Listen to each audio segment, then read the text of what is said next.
કરી દોત. ઉપરથી ઓર્ડર છે. મારી ફરજ ન્યાય છે, ડરવું નહીં.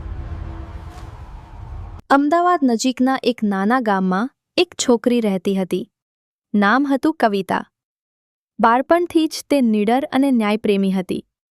ગામમાં જ્યારે પણ કોઈ ગેરવર્તન થતું ત્યારે કવિતા હંમેશા સત્યની બાજુ લેતી. તેના પપ્પા એક સામાન્ય ખેડૂત હતા.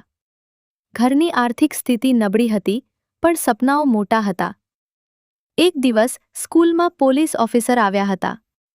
તેમની વર્દી, આત્મવિશ્વાસ અને લોકો પ્રત્યેની સેવા જોઈને કવિતાના દિલમાં એક જ ઈચ્છા જન્મી. મારે પીએસઆઈ બનવું છે. કવિતાએ 12મા પછી ગ્રેજ્યુએશન શરૂ કર્યું. સવારે કોલેજ અને સાંજે નોકરી. કારણ કે ઘરે પૈસા ઓછા હતા. રાત્રે બધા સૂઈ જાય પછી તે દીવાના ધીમા પ્રકાશમાં વાંચતી. ગામના લોકો મજાક કરતા, છોકરી પોલીસ બનશે, એ પણ પીએસઆઈ, અશક્ય. પર કવિતાએ ક્યારેય હાર ના માની. દરરોજ સવારે 5 વાગે દોડવાનું પ્રેક્ટિસ, પછી અભ્યાસ, પછી નોકરી. તેની જિંદગી એક સંઘર્ષ બની ગઈ. પીએસઆઈની પરીક્ષાનો દિવસ આવી ગયો. કવિતાએ દિલથી મહેનત કરી હતી. લખિત પરીક્ષા પાસ થઈ. હવે ફિઝિકલ ટેસ્ટ બાકી હતો. ફિઝિકલ ટેસ્ટમાં 1600 મીટર દોડ હતી. શરૂઆતમાં તે પાછળ રહી ગઈ.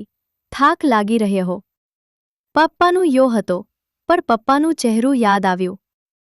મારી દીકરી જરૂર સફળ થશે. અંતિમ 200 મીટરમાં કવિતાએ આખી તાકાત લગાવી. અને તે ક્વોલિફાય થઈ ગઈ. થોડા મહિનાઓ પછી કવિતા પીએસઆઈ તરીકે પસંદ થઈ. જ્યારે તે પહેલીવાર વર્દી પહેરીને ગામમાં આવી, ત્યારે આખું ગામ ગર્વથી ભરી ગયું. જે લોકો પહેલાં હસતા હતા, તેઓ આજે તાળી વગાડતા હતા. એક દિવસ તેના વિસ્તારમાં ગેરકાયદેસર દારૂ અને ગુનાખોરીનો મોટો કેસ આવ્યો. ઘણા લોકોને ડર હતો કારણ કે આરોપી પ્રભાવશાળી લોકો હતા. ઉપરથી દબાણ આવ્યું, આ કેસ બંધ કરી દો.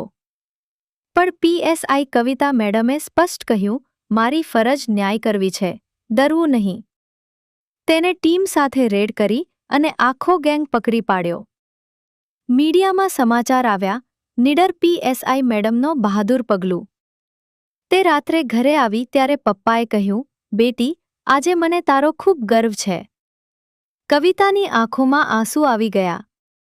તેને સમજાયું કે સાચી જીત માત્ર નોકરી નથી, પરંતુ સમાજમાં ન્યાય અને વિશ્વાસ જીતવો છે. પીએસઆઈ કવિતા મેડમની કહાની આપણને શીખવે છે, સપના મોટા રાખો. લોકો શું કહે છે તેની ચિંતા ના કરો. મહેનત અને ઈમાનદારી ક્યારેય વ્યર્થ નથી જતા. છોકરીઓ કોઈથી ઓછી નથી.